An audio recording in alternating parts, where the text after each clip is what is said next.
안녕하세요. 이번 시간에는 20년도 1회 전기 산업기사 이제 문제를 풀도록 하겠고요. 이제 뭐 다 아시겠지만 이제 올해 20년, 그죠? 21년부터는 이제 KC 규정으로 이제 변경이 됐는데, 일단 21년도까지는 이제 현장에서는 이제 KC하고 이제 판단 규정하고 내선 규정을 이제 같이 적용을 하는 쪽으로 이제 가는 거죠. 그래서 이제 판단 기준을 적용을 하든지 아니면 KC를 적용하든지 둘 중에 하나를 선택해서 적용을 하는 건데, 일단 시험 문제 같은 경우는 아마 KC 규정을 기준으로 해서 이제 문제를 출제한다라고 이제 얘기를 했어서 연락을 해보니까 이제 그렇게 한다고 하시더라고요. 그래서 요거는 이제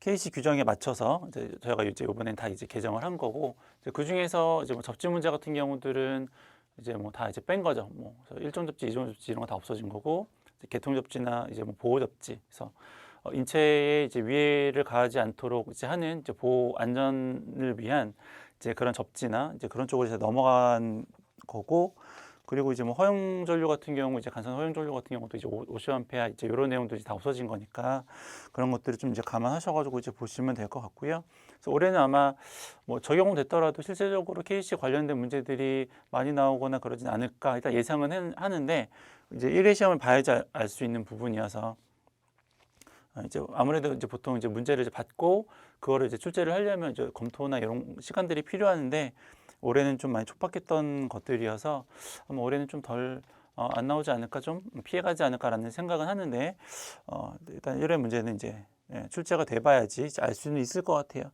하여튼 이제 뭐 그런 개념들 좀 이제 갖고 계시면서 이제 문제를 좀 이제 풀어보도록 하겠습니다. 1번 문제고요.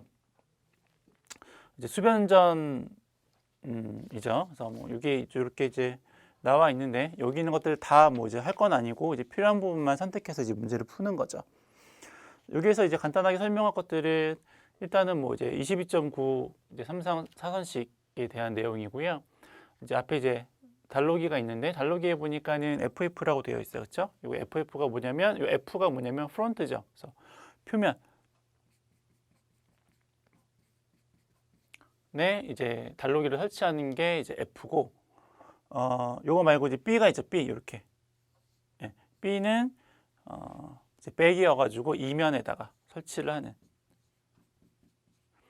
이제 그런 이제 설치 방법이다라고 이제 보시면 되고, 아니면 이렇게 표면하고 이면을 이렇게 같이 설치하는 이제 뭐 그런 방식도 있는 거죠. 뭐 그런 내용이라고 보시면 되고, 여기에서는 여기 보니까는 22.9 슬러시하고 루트 3이 있고 이제 100이 있는데, 요거는 이제 1차 측을 이제 22.9 나누기 이제 루트 3으로 한 거죠.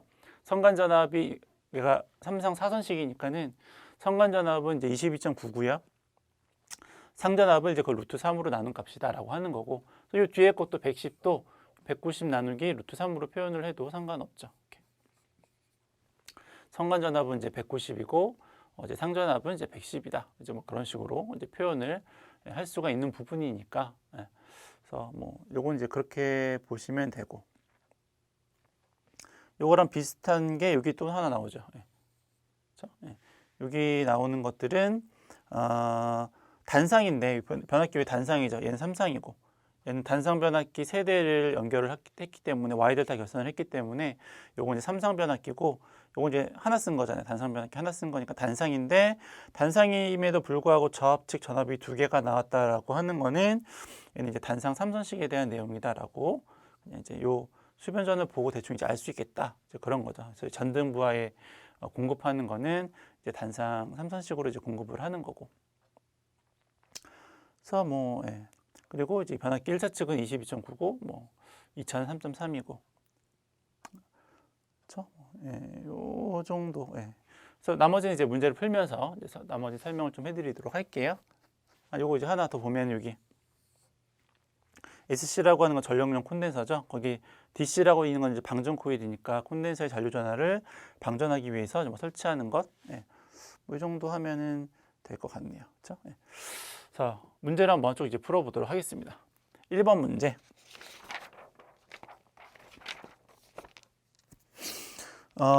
얘가 이제 큰 번호로 가로 1번하고 가로 2번이 있는데, 가로 1번은 22.9kV에 대한 거고 가로 2번은 3.3kV에 대한 거. 여기 이렇게 쭉 잘라서 고압측, 그렇죠? 예, 여기가 이제 1번 문제고, 예, 여기는 이제 2번 문제 이렇게 보면 되죠. 예. 1차 측 22.9kV에 대한 문제다라고 보시고, 동그라미 1번부터 이제 문제를 보면 MOF 연결되어 있는 이제 DME라고 하는 거는 얼마만큼 내가 전력을 사용했는가를 이제 알기 위한 장치죠. 최대 수요 전력량계 혹은 최대 수요 전력계라고 표시하면 될 것 같고요. DS의 전격 전압은 몇 볼트인가? DS가 이제 여기 1차 측에 대한 DS인 거죠. 2차 측도 DS가 있으니까. 근데 문제는 위쪽에 대한 거니까 여기 이제 DS라고 표시된 거, 이제 달록이라고 표시된 것에 그 전격 전압은 기기 그 전격 전압이죠. 달록에 대한 기기 전격 전압은 22.9kV일 경우에 25.8kV죠. 차단기도 마찬가지고, 그렇죠? 기기 최고 개통 전압, 전격 전압, 공칭 전압이 아니라, 그렇죠? 22.9는 공칭 전압이고, 그렇죠? 요거는 기기의 전격 전압인 거죠. 그래서 보통 이제 요거를 암기하기가 어려우면은 1.1분의 1.2배 해가지고 보통 이제 구하는 경우도 있고, 근데 어쨌거나 이제 요 정도는 이제 암기를 해두셔야죠. 22.9에 대해서 25.8이다라고 하는 것들은. LA의 전격 전압이 얼마일까요? P렉이 여기 있죠. 변전소는 이제 21인데 이렇게 배전선로 같은 경우에는 18kg죠. 주 보호 대상은 여기 변압기고. OCB의 전격 전압은 마찬가지로 이제 DS하고 마찬가지죠. 기기에 대한 전격은 25.8, 22.9일 경우에 OCB의 전격 차단 용량 선정은 단락 용량을 기준으로 하는 거죠. 그러니까 원래는 우리가 그 차단기 용량을 구한다라고 했을 때 루트 3배에다가 기기 전격에다가 전격 차단 전류에다가 그쵸, 뭐 이렇게 구하죠. 메가볼트 암페어 보통 이렇게 쓰는데 여기에 나오는 이 차단 전류는 엄밀하게 따지면은 단락 전류를 의미를 한다라고 보셔야 돼요. 실제로 차단 전류가 얼마인지 측정하기는 어려우니까 단락 전류를 가지고 이렇게 단락 용량을 구하고 요거보다 큰 차단기를 선정하는 게 일반적인 내용이다라고 이제 보시는 거죠. 그래서 단락 용량을 기준으로 해서 차단기 용량을 선정한다라고 이제 보시면 될 것 같고요. CB에 대한 변류비가 어디일까요? 얼마일까요?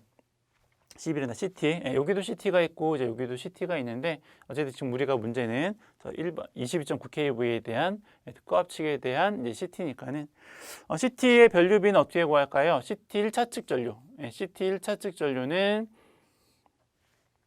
1차 측 전격 전류에다가 1.1배, 1.25배, 아니면 많게는 1.5배 정도에 대한 이제 전류 그 비를 곱해서 이제 구하는 거죠.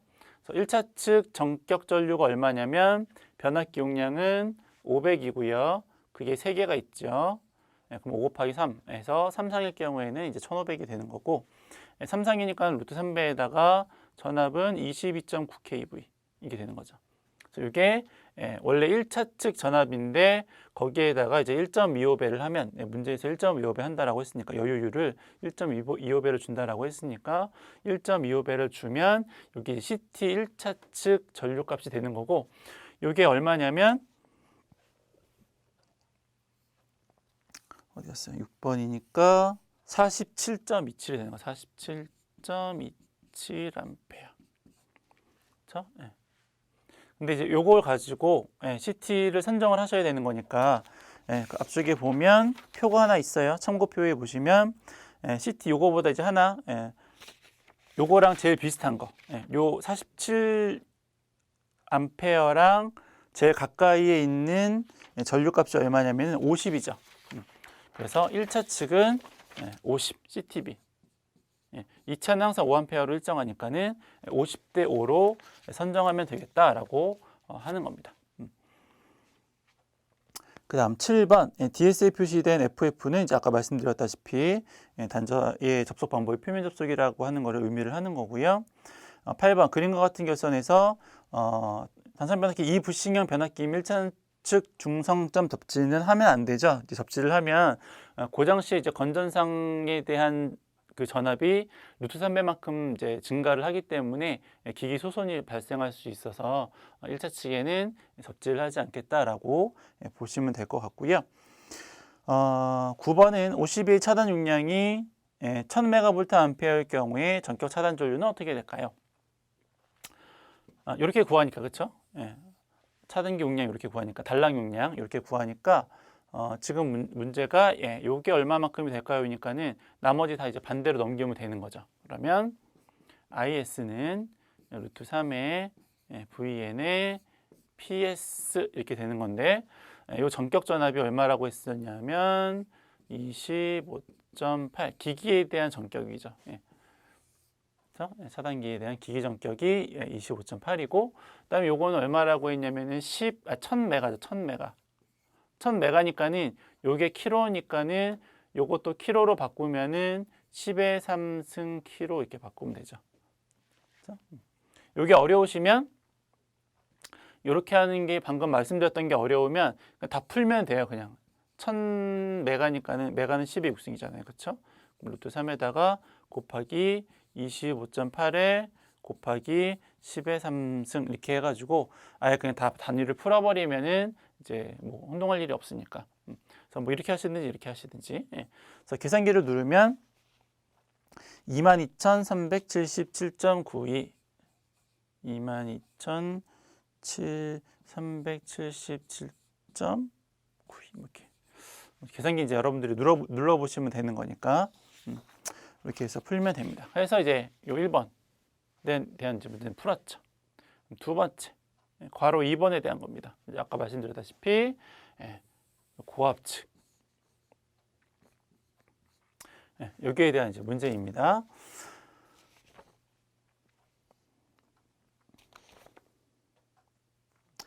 2번 문제의 동그라미 1번 보면 옥내용 PT는 주로 이제 몰드형을 사용을 하죠. 뭐 화재 위험도 없고 하여튼 뭐 여러 가지 그런 특성들이 있는. 두 번째 고압 동력용 OCB에 표시된 600A는 전격 전류를 의미를 하죠. 3번 콘덴서에 내장된 DC의 역할은 아까 말씀드렸는데 여기 있죠. 이 DC 잔류 전하를 방전하는 역할을 합니다. 4번 수용률 70%일 경우에 변압기에 걸 수 있는 부하 용량은 얼마만큼이 될까요? 요거 이제 혹시 실수하실까 보통 이제 요런 유형에 대한 문제는 잘 나오지 않았어 가지고 보통 이제 변압기 용량을 구한다던가 아니면 최대 전력을 구하는 경우에 우리가 식을 어떻게 쓰냐면은 설비 용량에다가 수용률을 이렇게 곱하죠. 그렇죠? 이게 너무 익숙하다 보니까 잘못해서 변압기 용량이 이제 150이라고 나왔는데 부하 용량이 얼마냐? 그래서 변압기 150에다가 수용률 0.7 이렇게 하면은 안 되는 거죠. 왜냐하면 지금 문제에서 물어본 거는 얘가 아니고 얘를 물어본 거죠. 설비 용량이 얼마냐? 그렇죠? 쟤를 물어본 거니까 식을 어떻게 쓰셔야 되는 거냐면 설비 용량은 수용률 분의 변압기 용량으로 이제 문제를 푸셔야 되는 거죠. 그렇죠?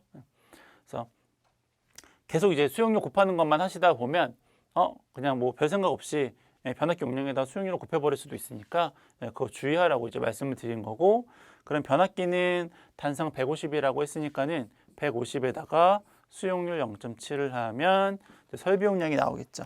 그래서 설비 용량이 얼마냐면 계산하면 214.29가 나온다고 합니다. 214.29 맞죠? 킬로와트. 그렇죠? 그거 주의해 두시면 좋을 것 같아요. 나머지는 뭐 CCTV 구하는 것들이야 원래 여러분들이 당연히 하셔야 되는 거고, 차단기에 관련된 뭐 차단 전류 구하시는 것도 나머지는 다 이제 암기해서 쓰시는 건데, 뭐 그렇게 딱 봤을 때 수변전 그림이 되게 복잡하고 문제가 많아서 어려워 보이긴 했는데 막상 하나하나 따져보면 그렇게 어려운 건 아니었어요. 뭐 전격 전압 구하는 것들이나 뭐 이런 것들은 다 어차피 기존에 다 이제 하셨던 문제들이었고, 그렇죠? 이제 뭐 이면 표면 이제 그거 빼고는 나머지는 뭐 그 몰드 부싱에다가 1차 측 접지하면 안 되는 거, 뭐 그거 빼고는 나머지는 여러분들이 이제 충분히 하실 수 있는 내용들이니까 너무 이제 이런 문제들이 나온다고 처음 본 문제가 나온다고 이거 못 풀겠네 하고 포기하지 마시고 좀 하나하나 하시면 또 점수를 이제 얻을 수 있으니까 연습을 해두시면 좋을 것 같아요. 두 번째, 조명기구 배치에 따른 조명 방식의 종류 세 가지만 쓰라고 했는데 뭐 그런 거죠. 전반 조명 같은 경우는 우리가 일반 가정이나 회사에서 사용하시는 게 전반 조명이죠. 그냥 전체적으로 다 비치는 거. 그리고 국부 조명 같은 경우에는 이제 집에서 공부할 때 이제 스탠드 켜놓고 하면 책상이만 이제 밝아지잖아요. 이제 그게 이제 국부 조명이고. 아니면은 이제 전반 조명하고 이제 국부 조명을 이제 섞어서 쓸 수 있는 경우가 있겠죠. 이렇게 집에 이제 전등을 켜놨는데 막상 공부하려고 보니까는 책상이 좀 더 밝았으면 좋겠어. 그럼 이제 그거랑 같이 사용을 하는 거니까. 그런 이제 방식이 있다라고 이제 보시면 되는 거예요. 넘어가시고. 이제 도면이 나왔는데, 일단 요 도면을 보시면 문제를 풀기 전에 몇 가지 설명을 좀 드릴 게 있죠. 요 도면을 보니까 전열, 콘센트 쪽에 분전반으로 들어가는 게 있고, 또 이제 조명에서 이제 분전반으로 이제 들어가는 게 있네요. 일단 하나 이제 알아두셔야 될 것은 여기에 보면 화살표 이렇게 두 개가 있는 게 있죠. 이렇게 화살표 두 개가 있는 건 뭐냐면 회로가 각각 별도로 구성되어 있다라고 보시는 거예요. 보면 여기 콘센트가 이렇게 해서 여기 화살표 하나가 있죠. 그리고 여기 가면서 여기가 두 개가 생겼으니까 무슨 의미냐면 이것도 한 회로로 따지고 얘도 한 회로로 따지겠다 이런 거죠. 원래는 이제 보통 일반적인 도면에서는 얘랑 같이 연결해서 요 두 개를 한 회로로 이제 연결을 하게 되는데 여기에서는 요거 따로 요거 따로. 그러면 C에 들어가는 이제 그 전선이 몇 가닥이 나오는 거냐면 콘센트니까 두 가닥 들어가는 거죠. 접지선 빼고. 여기서 접지선 표현 없으니까. 접지선 빼고 이제 두 가닥이다 보니까 요 회로에 대한 두 가닥하고 요 회로에 대한 두 가닥 해서 C에는 총 네 가닥이 가는 거죠. 그런 의미로 보시는 거예요. 얘도 마찬가지죠. 여기도 화살표가 두 개잖아요. 그러니까는 얘도 두 개의 회로가 이제 분전반으로 넘어오는 거죠. 그럼 어떤 회로는 어떤 회로냐면 여기에 보면은 A라고 되어 있는 전등이 있고 B라고 되어 있는 전등이 있죠. 그러니까 A라고 하는 전등 하나 그리고 B라고 하는 전등 하나 회로 두 개가 분전반으로 넘어가는 이제 그런 그림으로 이제 보시면 될 것 같아요. 그리고 또 하나 보셔야 될 게 여기 보니까 여기에 스위치인데 선이 세 개가 나가죠. 요거는 무슨 스위치라는 거냐면 3로 스위치라고 하는 겁니다. 보통 이제 두 개가 나가야 정상인데 세 개가 나갔으니까는 얘는 3로 스위치구나 이렇게 아시면 될 것 같아요. 그리고 나서 문제를 풀도록 하겠습니다. 문제를 풀어보자. 이제 조건은 있는데 뭐 친구가 어쩌고 저쩌고 뭐 안 봐도 상관없죠.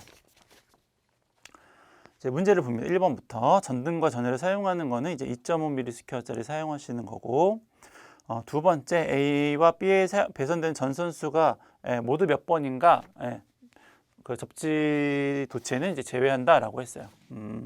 A하고 B 여기하고 요건데 일단 A는 좀 나중에 하고 B를 먼저 한번 해보면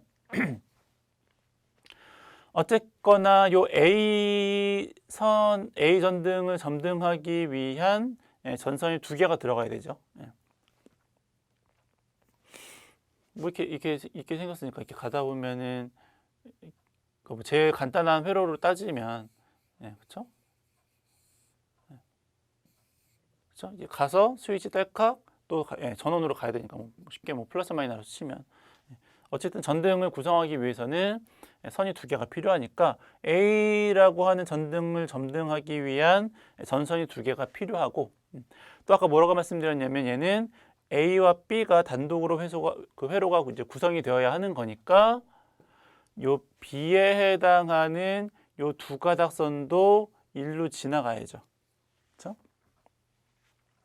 그러면 B에는 총 몇 가닥이 필요한 거냐면 네 가닥이 필요한 겁니다. 됐죠?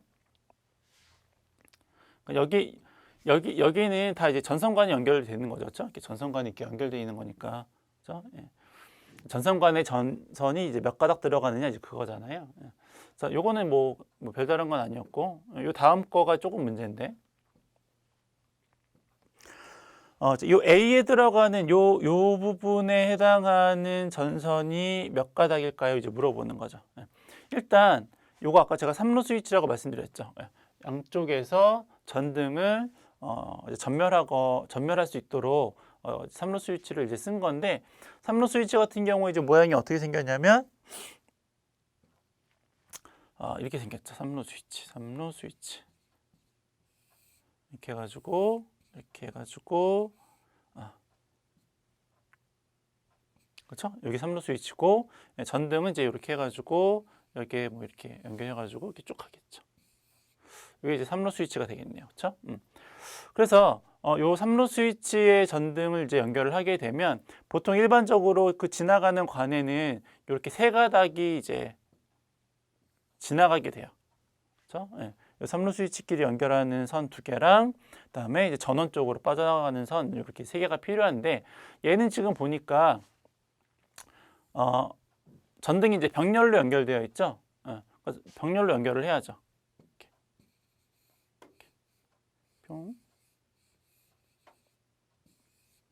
이렇게 병렬을 연결했어요. 그렇죠?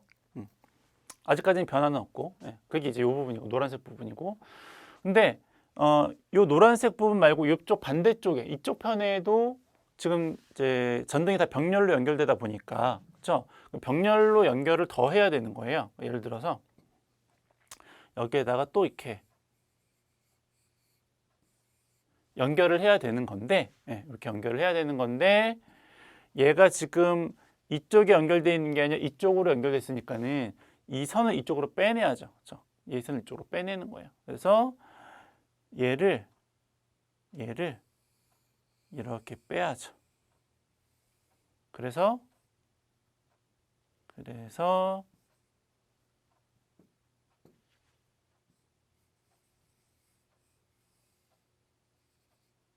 이렇게 연결되는 거죠. 초록색이 빨간색으로 이동하는 거라고 보시면 돼요. 어차피 이쪽 선은 다 어차피 하나로 연결해서 쭉 가는 거니까 요거는 이제 뭐 신경 쓰실 필요는 없고 요쪽이 요 노란색이 이쪽으로 전등이 이동하기 위해서는 얘가 이렇게 빨간색처럼 연결이 되어야 된다는 거죠. 저쪽 회로를 또 하나를 구성을 해야 되니까 병렬로 연결을 하다 보니까 그렇죠? 그랬더니 여기 몇 가닥이 들어가는 것처럼 되냐면 하나, 둘, 셋, 넷 그렇죠? A 전등에 의해서는 하나, 둘, 셋, 네 개가 들어가는 거죠. 왜 네 가닥이 이제 되시겠죠? 그리고 회로가 두 개니까 A 전등은 네 가닥인데 아직 B 전등 남았잖아요. 그렇죠? 아직 B 전등이 남았어요. 얘도 두 가닥 다시 일로 들어가야 되는 거니까 그럼 총 몇 가닥이 필요한 거냐면 A에는 6가닥이 필요하다라고 이제 보시는 거죠. 그렇죠? 그래서 이렇게 해서 B에는 4가닥이고 A에는 6가닥이 들어간다. 이렇게 보시면 될 것 같아요. 그래서 2번은 됐고 3번 C에 사용될 전선의 종류와 전선의 굵기 및 전선 가닥수를 쓰라고 했는데 C는 여기죠. 전열 콘센트에 들어간 전선하고 이제 뭐 종류하고 이제 굵기 이제 이런 거 쓰는 거고 보통 이제 이전에는 이제 600V 비닐 절연 전선 이런 거 이제 썼는데 이제 IC로 이제 전선 규격이 바뀌면서 이제 NR 전선을 사용하는 거죠. 450에 이제 750에 단심 비닐 절연 전선을 사용을 하시는 거니까 전선의 종류는 이제 NR 전선 사용하시면 되고 최소 굵기는 이제 2.5 미리스퀘어 쓰시면 되고 전선의 최소 가닥수는 아까 처음에 시작할 때 있었죠. 요거 회로 각각씩이니까는 총 4개의 전선 가닥이 필요하다. 그렇죠? 4번 도면에서 박스, 사각 박스, 팔각 박스, 스위치 박스가 몇 개 필요하냐? 얘네를 이제 그냥 심는 게 아니고 거치를 하는 게 아니고 박스가 있어야지 되는 거죠. 그렇죠? 박스는 이제 뭐 스위치 박스 같이 스위치 박스도 있고 보통 스위치 박스는 뭐 그냥 말 그대로 스위치 박스니까 사각 박스라고 하는 게 있고 이제 팔각 박스라고 하는 게 있죠. 팔각형으로 생겨서 팔각 박스고 쟤는 사각형으로 해서 사각 박스고. 얘는 보통 이제 한 면에 이제 그 구멍이 이제 2개, 전선관 2개 연결할 수 있게 되어 있고 얘는 이렇게 하나씩 연결할 수 있게 되어 있는 모양이죠. 얘는 팔각이고 얘는 사각이고. 보통 이제 공사 쪽에서 사각 박스는 이제 사방출 이상일 때 사용을 하죠.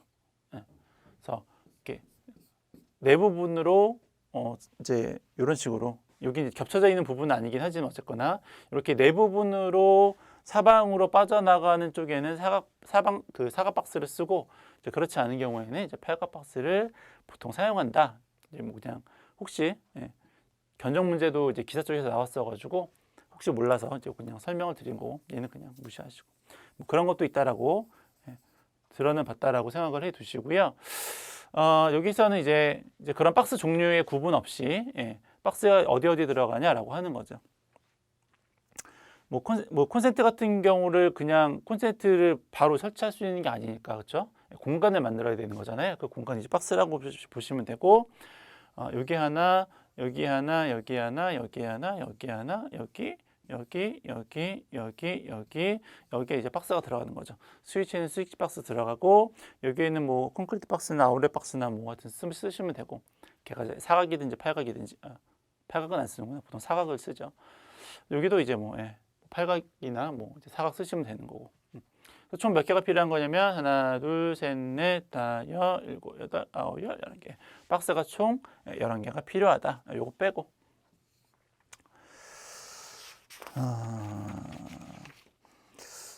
마지막 5번 문제는 30A, 그 AF하고 20AT에서 AF하고 AT는 이제 F는 프레임이죠. 프레임 암페어. 그래서 그 프레임 전류하고 그 다음에 T는 이제 트립 전류니까 TA는 암페어니까 그래서 프레임 전류하고 트립 전류를 의미한다라고 보시면 됩니다. 되셨고, 단상유도 전동기 기동 방식 세 가지는 이제 반콘 분쇄, 그렇죠? 기동 그 전류 큰 거서부터 작은 거 쭉 쓰면은 반발 콘덴서, 반콘 분상 쉐이딩 코일형 이렇게 해가지고 기기 시간에 뭐 하셨을 테니까 넘어가도록 하겠고요. 5번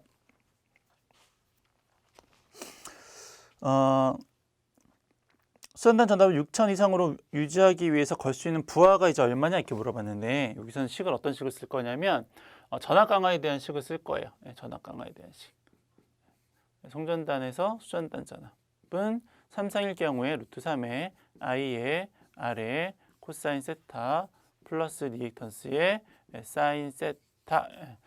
요걸 좀 식을 좀 정리를 한번 해보자. i에다가 이 전격 전류에다가 p의 루트 3의 v의 코사인 세타라고 전격 전류를 쓸 수가 있잖아요. 물론 이거 이제 킬로와트는 와트에 대한 단위일 거고요. 그래서 요거를 여기다가 이게 쭉 집어넣으면, 요거를 여기에다가 쏙 집어넣으면 그럼 식이 이제 이런 식으로 정리가 되는 거겠죠. 전압 강화는 V의 P의 아래 플러스 리액턴스의 탄젠트 세타다, 이렇게 표현이 되는 거죠. 그렇죠?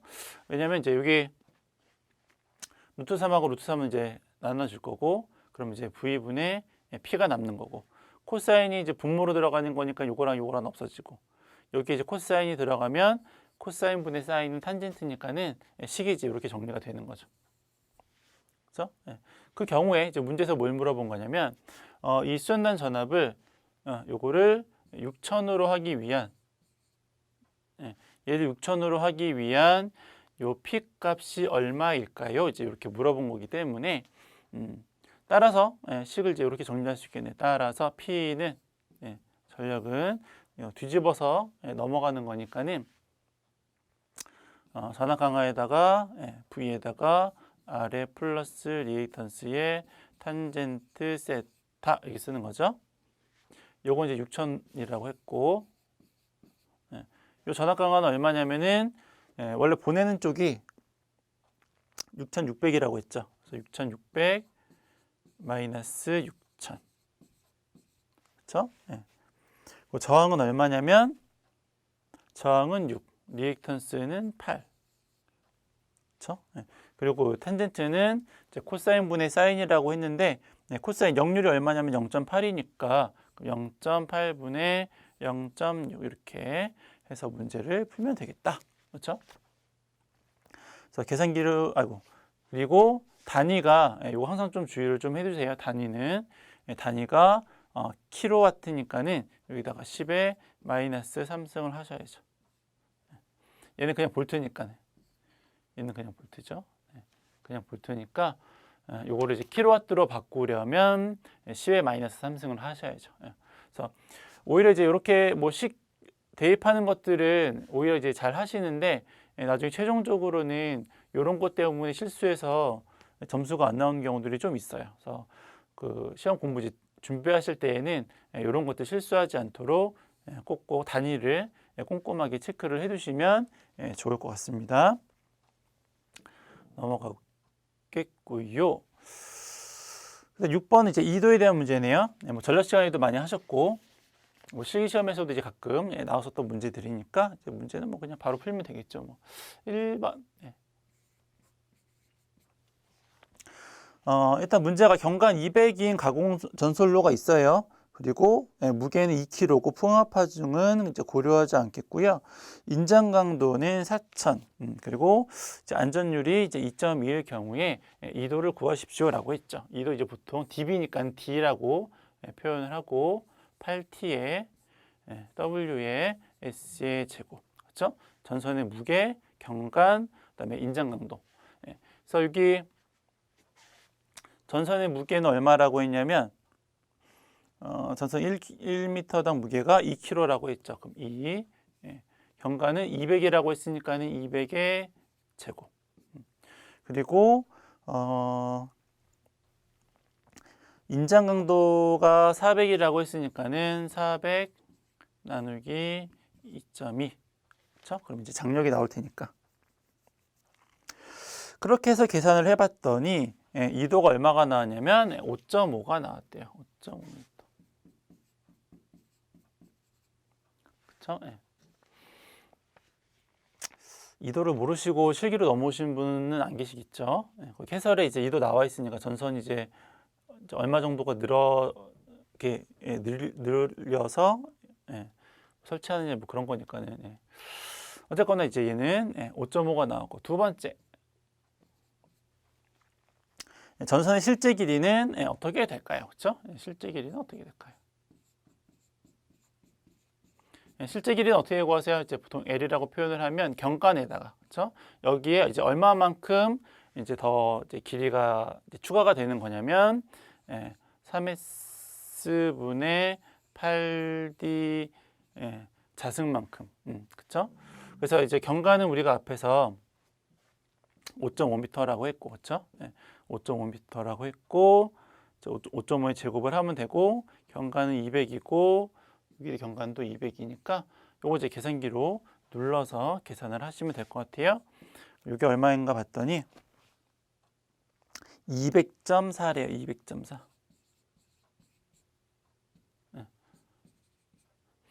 그래서 그 2도를 5.5로 해서 전선을 시설을 하면 전선의 실제 길이가 원래 이제 200m인데 200.41m가 되겠다라고 하는 겁니다.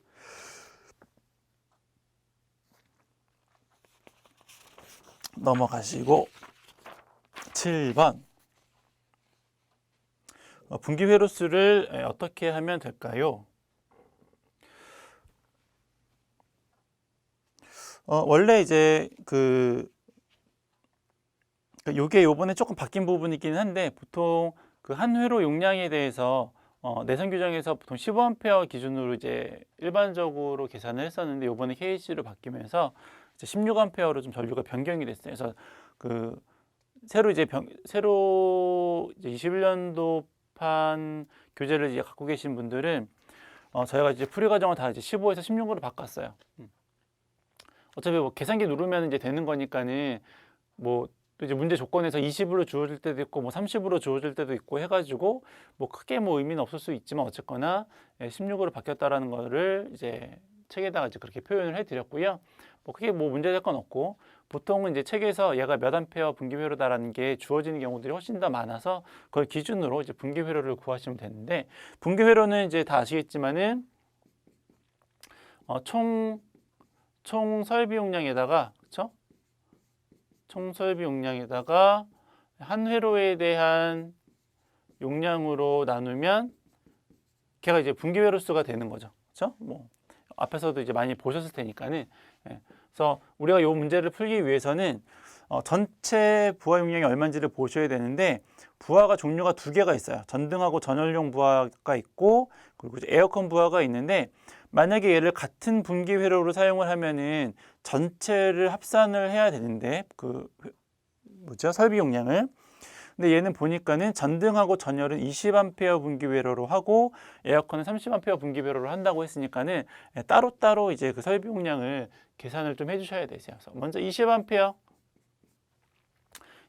이제 분기 회로를 먼저 보면 전체 설비 용량이 얼마였냐면 건축 연면적이 350이라고 했죠. 350 제곱미터인데 제곱미터당 부하가 얼마였냐면 전등과 전열 부하가 25라고 했어요. 그렇죠? 보통 이제 여기에다가 예비 부하를 더 더하죠. 예비로 이제 얼마만큼 부하를 줄 것인가. 그래서 얘는 조건해 봤더니 예비 부하가 3,500이다라고 했어요. 3,500 하면 요게 이제 20A로 분기하기 위한 이제 전체 용량이 되겠고, 그리고 전체 용량을 한 회로 용량으로 이제 나누는 건데 한 회로 용량은 전류는 20A인데 전압은 얼마냐면 그 세 번째 줄 중간에 분전반의 인입 전압이 220V다라고 했으니까 220 곱하기 20 요게 이제 한 회로 용량이 되는 거죠. 그렇죠? 그래서 전체 용량을 한 회로 용량으로 나누면 되고요. 요거 계산을 하면 2.78회로가 되는데 회로는 소수점 이하로 나올 수가 없잖아요. 그러니까 요걸 항상 절상해서 그럼 총 몇 회로를 사용한다라는 거냐면 3회로를 사용하면 된다라고 하는 거죠. 그렇죠? 그다음 30A는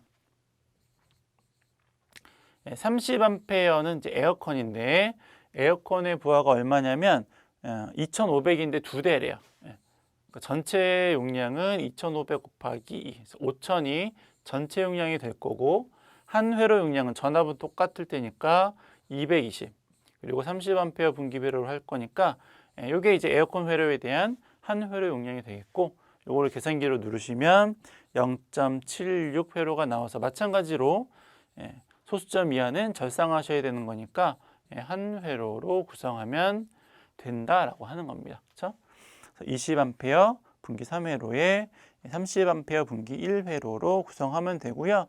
그 밑에 이제 뭐 해설 나와 있는데 절상에서 산출해내는 거 말씀드린 거고 220V에서 3kW 이상이면 걔를 이제 대형 전기 기구로 인지를 해서 걔는 무조건 한 회로를 따로 구성을 하셔야 돼요. 단독 분기로 구성을 하셔야 된다라고 기억을 하시면 좋을 것 같아요. 시험 문제 나올 수도 있어서. 8번 우리나라 통용되고 있는 계통 공칭전압에 따른 전격전압 뭐 다 이제 뭐 아실 테니까 암기해서 쓰시면 되고 아까 했었던 거 22.9에서 25.8 되는 거 그렇죠? 꼭 기억을 좀 해두셔야 되는 부분이고 이제 하나 더 꼭 뭐 어차피 다 외우셔야 되지만 그래도 굳이 또 하나 꼭 외우자면 154도 외워두시면 좋죠. 전격전압 이제 170. 근데 만약에 이거 못 외우시고 계산 문제가 나왔을 경우에는 1.1분의 1.2배를 하셔가지고 문제를 푸셔도 괜찮습니다. 넘어가시고 다음 문제.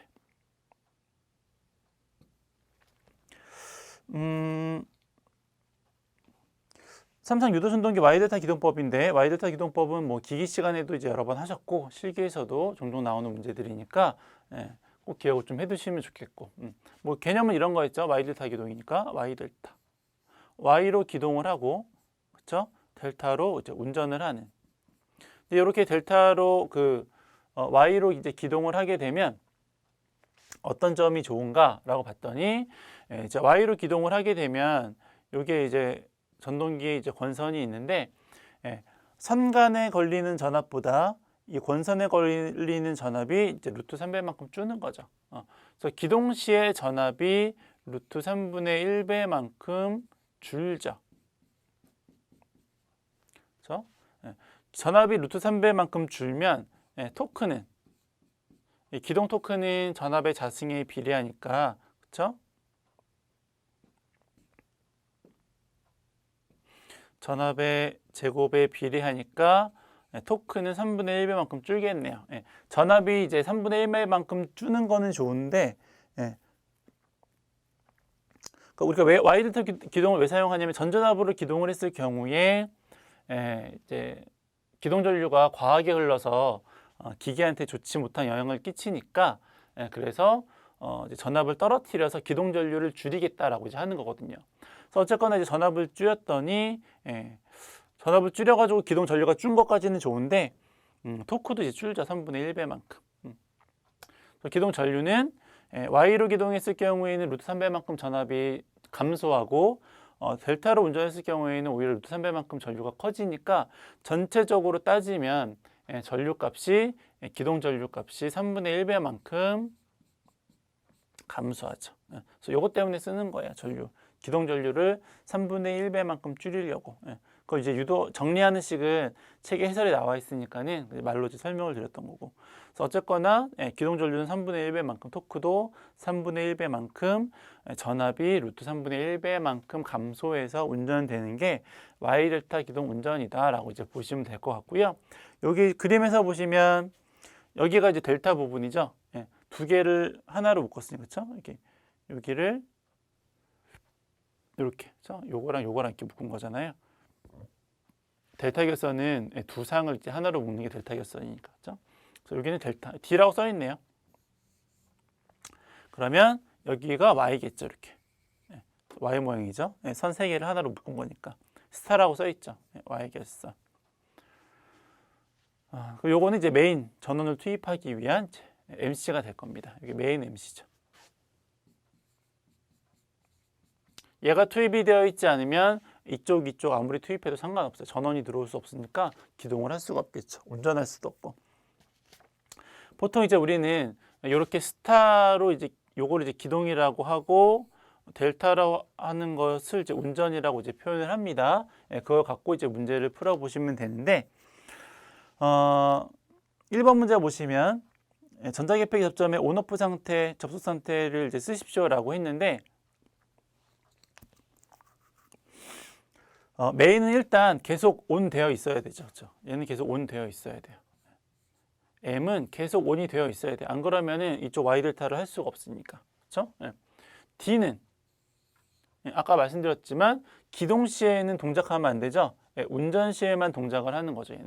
얘는 운전 시에만 온이 되어야 하고, 그렇죠? 얘는 스타 결선은 얘는 기동 시에만 이제 온이 되어야 합니다. 그렇죠? 얘는 기동 시에만 온이 되어야 합니다. 그렇죠?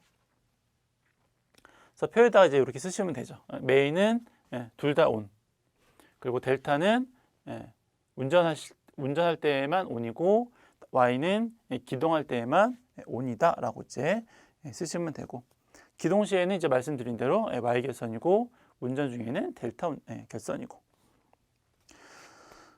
두 번째는 기동 전압하고 기동 전류하고 기동 토크가 어떻게 되겠습니까? 여기 이렇게 썼죠. 넘어가시고 10번 전력기술관리법에 따른 기술력 등록 기준이 그렇게 세 가지래요. 기술자 2명 있어야 되고요. 설계사 2명 있어야 되고 보조자 2명 있어야 된답니다. 법이니까 기억하시면 되겠고. 11번 부하율하고 역률이 얼마일까요? 이렇게 물어봤어요. 부하율 구하는 문제들도 워낙 시험에서 자주 나오니까. 그렇죠? 합평체 이렇게 보통 외우죠. 합평체. 부하율은 평체, 평균 전력, 최대 전력 곱하기 100. 그렇죠? 여기 이제 부하율 이제 구하시는 공식이고, 평균 전력은 보통 이제 1부하율을 많이 물어봐서 하루 동안의 평균 전력이 얼마냐 보통 이제 이렇게 물어보는 그 문제들이 많아서 얘를 이제 24로 나누면 이제 1부하율에 대한 값이 되는 거죠. 평균 값이 되는 거죠. 1일 평균 값이 되는 거죠. 1부하라기보다는 하루에 대한 평균 값.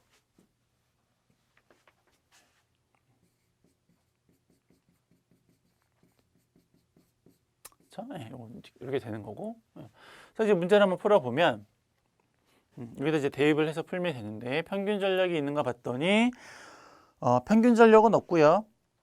두 번째 줄 처음에 보니까는 하루 그 총 사용한 전력량이 90이래요. 90.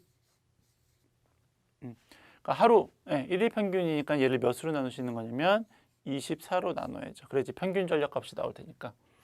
그 최대 전력은 얼마라고 했냐면 10kg다라고 했죠. 곱하기 100 하면 이제 1부하율에 대한 값이 나올 거고요. 요거를 계산을 하시면 37.5%가 된다. 37.5%.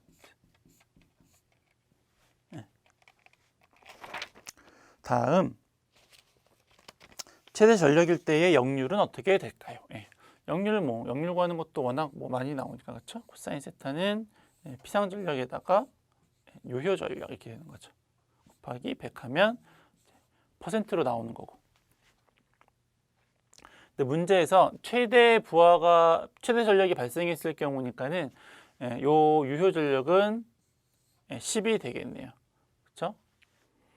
피상 전력만 구하시면 되는데 피상 전력은 다 아시다시피 3상일 경우에 루트 3의 VI가 되는 건데 얘가 전압이 얼마냐면 200V고요. 200V고 최대 전력 때의 전류값이 43.3이래요. 43. 이게 지금 단위가 10kW니까 이것도 킬로로 바꾸시기 위해서 10의 마이너스 3승 이렇게 하시면 되겠네요. 그렇죠? 해서 그거를 여기다가 대입하면 되죠.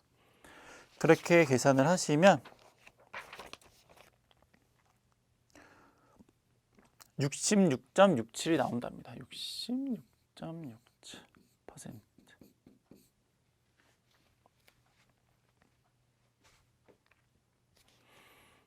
저는 이제 여기다가 10의 마이너스 3승을 한 거고 여기다가 10의 마이너스 킬로니까는 그쵸? 여기다가는 하려면 10의 3승 이렇게 되겠죠. 곱하기 10의 3승. 뭐 그렇게 하셔도 되고 책에 있는 것처럼. 12번. 12번은 이제 축전지 설비에 대한 축전지 용량을 이제 구하십시오라고 하는 건데 기본적으로 쓰시는 거는 이제 보수율 분의 1에다가 용량 환산에다가 전류 이제 이렇게 해서 이제 구하시는 건데 이게 이렇게 계단형으로 이제 나오는 경우 아니면 이렇게 내려가는 계단처럼 생긴 거 아니면 올라가는 계단처럼 생긴 거 아니면 올라갔다가 내려갔다가 하는 계단으로 생긴 거 이제 여러 가지 이제 모양이 있는데 결과적으로는 다 이제 요 면적을 이제 계산을 하시면 되는 거였어요. 요 면적을 계산하시면 되는 거고 그게 아니더라도 만약에 두 개의 경우에는 L1에 K1, I1에 플러스 K2, 1, 2니까 2의 경우에는 I2 마이너스 I1 뭐 이런 식으로 만약에 하나가 더 내려갔으면 더하기 K3에 I3에 I2 뭐 이런 식으로 어차피 쭉 그냥 이렇게 순서대로 그냥 쭉 이제 하시면 되는 거니까. 근데 이게 만약에 이 식이 잘 기억이 안 나시면 면적을 계산하시면 되는데 면적을 계산하시는 건 이렇게 하면 되는 거죠. 이 전체 사각형. 이 전체 사각형 면적은 어떻게 구할 수 있냐면 가로가 K1이고 높이가 이제 I1이니까 K1에 I1 이렇게 쓰면 되는 거죠. 거기에서 얘를 빼면 되는 거죠. 얘. 그렇죠? 요거는 전체 높이는 I1에서 I2를 빼는 거네요. 그렇죠? I1에서 I2를 빼는 거고 거기에다가 요만큼 이게 얼마냐면 K2니까는 K2를 곱하면 돼요. 근데 걔를 빼는 거잖아요. 여기에서 여기를 이거를 이렇게 빼는 거니까 이 마이너스가 이 가로 안으로 들어오면 I1이 마이너스가 되고 I2가 플러스가 되죠. 그게 이제 여기 되는 거죠. 이렇게. 그래서 뭐 이 식을 외워서 푸셔도 되고 아니면 잘 기억이 안 나면 면적에 대한 걸로 계산을 하셔가지고 푸셔도 됩니다. 뭐 이제 나머지는 그냥 뭐 이제 대입을 하는 거니까 보수율은 0.8. 얘는 0.8.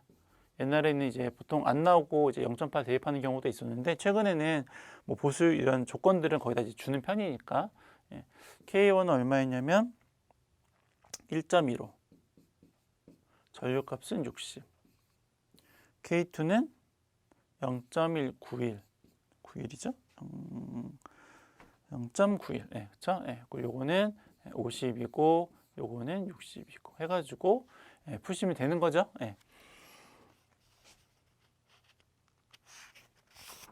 면 됐고, 그래서 계산기로 누르면 이게 뭐 74.88A 된다더라라고 하는 거죠. 계산기 눌러보시고, 납축전지하고 알칼리 축전지의 공칭전압은 납축전지 2V, 알칼리 축전지 1.2V니까 암기하시는 거니까 넘어가도록 하겠고요. 13번.